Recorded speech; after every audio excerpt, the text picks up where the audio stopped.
Hello la team, j'espère que vous allez bien. Léo Naelibno, très bonne nouvelle. Batu ya Matadi Kibala, Ipen, Monga Fula, Selembao, Makala, Pompage, Mimosa, Batu nyonso ya bakote kuna. Blisida a boy bonyo comme la embouteillage. Talaka bakuna nda embouteillage ezalaka. Tio kita 24 bou. Donc oko raté pe fête. Blisida a fongoli, Blisida na météo. Voilà, donc Blisida météo déjà lancement samedi pour relancer Blisida ya météo. Donc Blisida tanga makana kwa mokota pona bilungi. Bato Selemba au bumbu makala nyoso Blisida lingi mututu angenga.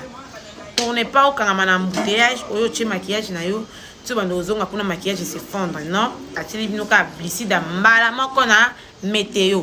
Tout à l'heure là non kende kuna pour plus de précision, il y a adresse. Voilà, tout à l'heure bisous. Ouais.